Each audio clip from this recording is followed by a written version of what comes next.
welcome to my channel. So this video is going to be Mark Jamieson's interview, and Mark is Chris's childhood friend, his best friend basically. He's known him his whole life, so here it is.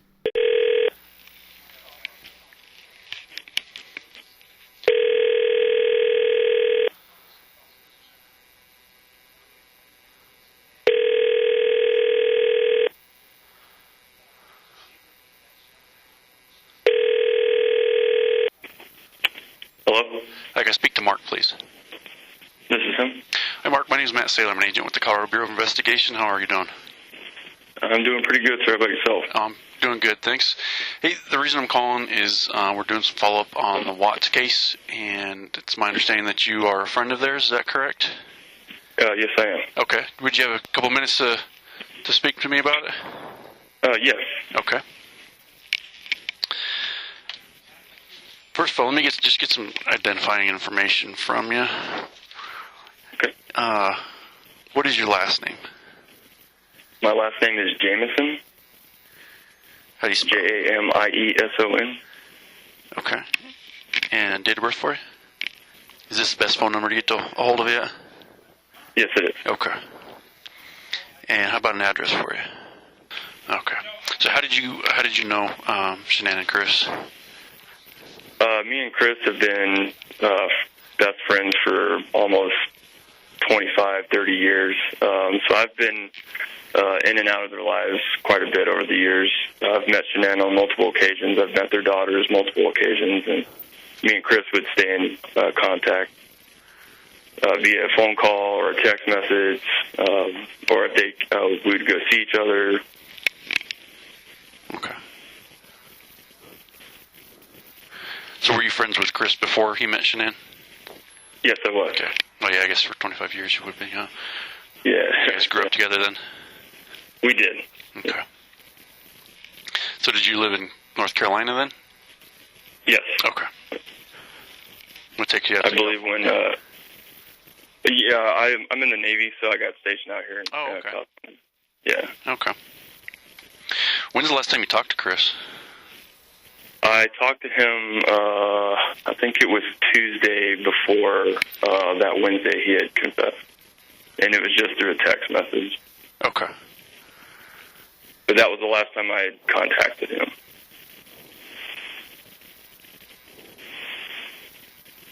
Did you initiate that, or did he?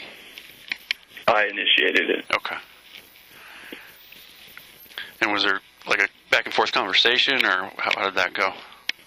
No, it was just me basically saying, I hope he's okay, I hope the family's okay, that I knew he was busy and he's probably got a lot going on, and that if he needed to speak to me or if he needed anyone to talk to, he could let me know. And then he just reached back and said, thanks, man, and yeah, he's been busy. All right. And that was it. Okay.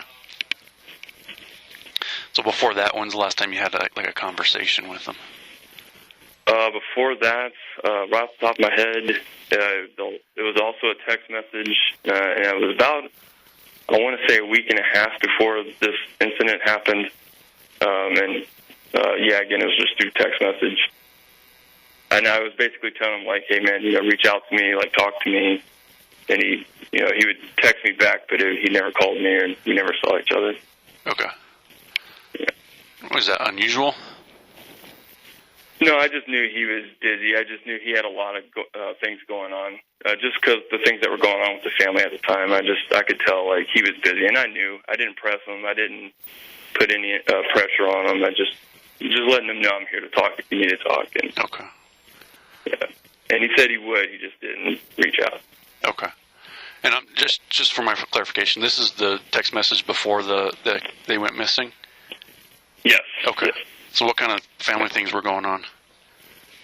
I just knew that Shanann and his mom, Cindy, were fighting again, because Cindy had called me and told me that they had started fighting again, and I kind of was a little upset with Chris, because I text Chris and just let him know, like, hey, man, this has got to stop. Like, I'm tired of hearing this. And he reached back to me and said he understood, he knew what was going on, and he kind of clued me in on him and Shanann are going to separate and get a divorce. And then that's when I told him, like, well, I'm here if you need to talk, man. And he said he would reach out to me some more, but he never really did after that. Okay. Yeah. What were Shanann and Cindy fighting about? She said that, and this was coming from Cindy, that Cece had a food allergy to chocolate, and I guess Cece ate a whole bowl of Hershey Kisses, and Shanann came into the living room and was just yelling at Cindy and, telling her she's trying to kill her baby or something like that because of the food allergy. And Cindy had no idea, and she claimed she had no idea about it. And they had this huge argument, and she ended up kicking Shanann out of the house, telling her, to leave. And then shortly after that, Cindy called me crying and afraid because she was afraid she had just lost Chris, that, Shanann was going to, turn Chris against her, like what has happened in the past. And okay. So she had called me crying and just letting me know, and that's when I just text Chris, like, hey, man, like, what's going on, dude? And yeah. Okay. You said that in the past, Shanann's turned Chris against Cindy. What can you tell me about that? Yeah. So right around the time when they were engaged, I believe, Chris and Shanann were engaged, this huge fight between Cindy, Jamie, and Shanann was taking place, and they all felt like Shanann was trying to turn Chris against the family. And for a little bit there, Chris was on Shanann's side, not really defending his family. But I guess over the course of a year or two, they ended up patching things up, and they finally made amends, and they had back to a talking relationship again. And then this happened, and so it was like we were basically going back to square one. Gotcha. And so could you tell, was Chris taking Shanann's side again in the fight about the food allergy thing? Yeah, so Cindy did say that Chris initially was on Shanann's side, like he was upset with his family. But then out of nowhere, Cindy did text me or call me again and say that Chris has decided to separate from Shanann. Okay. And then all of a sudden, like, it was Chris, he was even telling me during the text messages that he had seen the true side of Shanann and that he is done. He doesn't want to be with her anymore. And so we were like, okay. And that's what I was like, hey, man, I'm here if you want to talk. I understand this is going to be a big process, so just let me know, man. And he said he would, but he never reached out. Okay. Do you know what he meant by that when he said he saw the true side of Shanann? I didn't ask because I didn't feel like it was my position to dig, but I had assumed that he had seen, because for years his family has always assumed that Shanann has been pretty shady, and I never really saw it, but they all had reason to believe that she was very, very, there was something about her, and Chris said he had finally seen whatever his family had seen. He had finally seen that side of her, and yeah. Do you know what it was that the family was seeing in her? She was just, this is what they were telling me, is that she was very shady. She had a dark past, like, I don't know, like sleeping with her old boss, and even while she was seeing Chris, and money issues with her boss. She was just very conniving, and that was what they were telling me. Now, when I saw Shanann, I didn't see any of that. Like, she was always very pleasant. Okay. Yeah.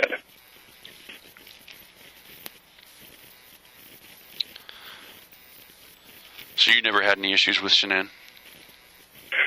No, I mean, I never saw that side. I didn't really trust her just because of a lot of things that were being said. Right. Yeah, but I never actually physically saw anything. Okay.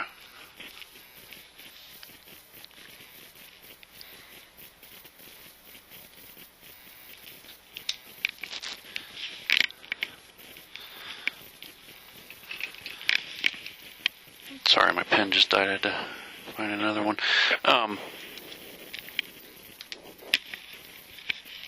So he never really gave specifics about what he saw or the reason he was wanting to separate?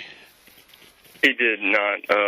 I was basically letting him know about the conversation that I had with his mother, just cluing him in on what his mom was saying about Shanann, and he was not really confirming it, but confirming it that, yeah, I've seen that part of Shanann, but he never said exactly what he saw. He just said, I've seen that side of her, I've seen the true side of her, and I'm done. Okay. I was like, okay. In your conversations with Chris recently, have you noticed any change in him? No, just in his eyes, I could tell he looked stressed. He looked wore out.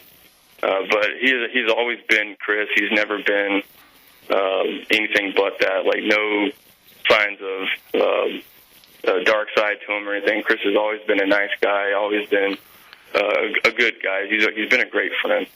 Okay. Even when I saw them in San Diego, Chris was still Chris. Like, he was your average, typical Chris. Yeah. How long ago was that? I believe that was in June, or no, not June, excuse me, July. I can't remember off the top of my head, but they came down for a trip, for a company trip. And okay. They only stayed for like a weekend, but I went down to see them one day. Okay. Are you pretty close to San Diego? I am. Okay. I've never heard 29 About. It's in the middle of the desert, and it sucks, but oh, really? I'm about 3 hours. Yeah, I'm about 3 hours from San Diego. Oh, okay. So you're in the Navy in the middle of a desert? Yeah, I'm a Navy corpsman, so we're stationed with the Marine Corps. Oh, okay. Anytime we do their medical, so we have to. We do their medical for them. But so anytime wherever the Marines go, we go. Gotcha. And they give me orders out here to the other. Okay. So what was your opinion of Shanann then? Initially, I liked her. I remember when Chris first met her, he was so excited about it, and I was excited for him. But over the years, like I said, the family had really, Chris's family had really had an issue with her, and she had an equal issue with his family, and it's just kind of, I started to get the uneasy feeling that they were getting. But again, like, I never really saw anything that they were seeing, because I think they were more close to her than I was. I was just Chris's friend, and they're the family. They're on that constant form of contact. But for me, every time I was there, I went to their house, or they would come see me, or we would text or talk. Like, they were always good. They always seemed fine. And Shanann never really exhibited anything that they were claiming, but there was always, after a while, there was that uneasy feeling about her. Like, something has to be there if everyone's got such a problem with it. Okay. But you never saw anything yourself? But I never actually saw it. Okay. Did Chris ever tell you about any of those things that he also saw in her that her family was talking about? He did not. Okay. And again, I didn't press, because I didn't want to, dig into his personal life. Right. Yeah. Okay.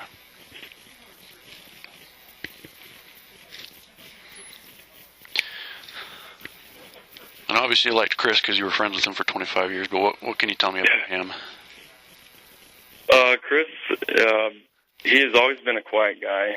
He only opens up to the people that he's comfortable with.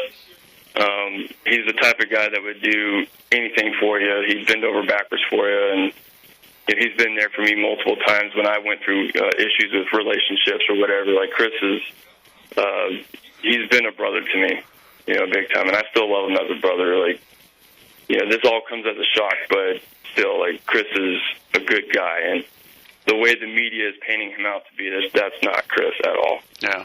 Okay. Yeah. And he loved his daughters very, very much. Did you ever know him to have a temper? I have never seen a mean side to Chris, ever. Okay.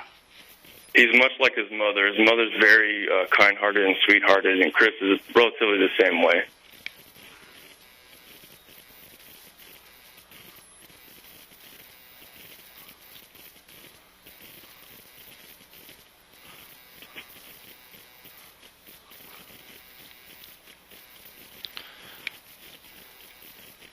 So obviously he would come to you and talk to you when he was having issues in his life. What other ways did he have, that, that to deal with conflict or issues in his life? For these past couple years, him and I haven't really talked much. I would say like the past 3 or 4 years. But if he was truly going through something serious, he definitely would have reached out to me. But I know he also had support wherever he was in Colorado. There was also his friend base that he had in Colorado that I'm sure he probably reached out to them more than he did with me. But yeah, but ultimately his whole, to my understanding, his whole routine was basically just go to work and take care of the girls. Okay. Do you know who his friends are here in Colorado? I do not. Okay. I've never met any of them. Okay.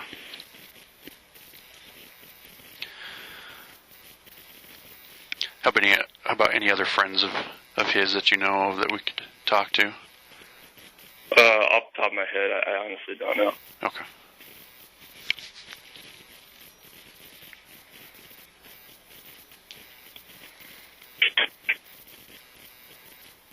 Because I think a lot of the people he knew, Shanann had known. I'm sorry, say that again? I said that a lot of the people that Chris knew, Shanann knew. They were Shanann's friends. Oh, okay. Gotcha. Yeah.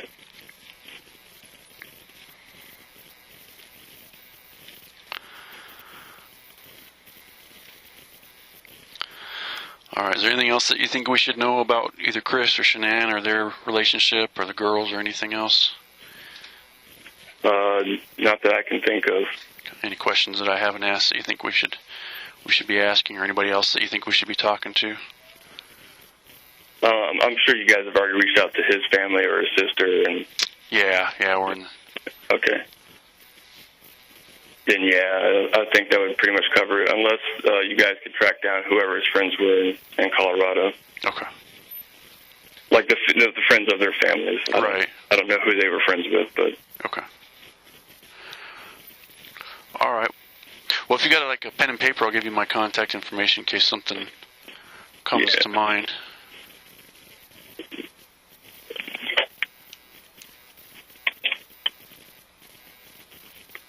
Okay, go ahead. My name is Matt Saylor, Sailor. Okay. Just like the Navy. Yeah, right on. And I'm an agent with the Colorado Bureau of Investigation, CBI.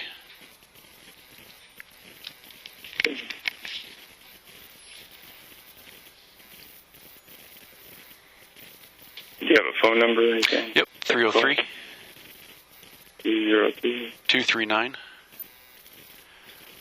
4206. 206. Okay. So if any other information comes to mind, something you think we should know, something you forgot about, or other people you think we should be talking about, feel free to reach out to me and give me a call. We'd like to have as much information as possible, so anybody that we can talk to would be good. Absolutely. I do have a question for you, and without you, I guess, divulging anything that you can't, am I expected to be appearing in court or anything, just because I have to let my chain of command know that they're already tracking about this issue, and I just have to let them know if I'm going to be making an appearance? I wouldn't anticipate that. Obviously, those decisions are made by the district attorney, but and I can't say what evidence they're going to use, what witnesses they're going to use, but it's not like you have any.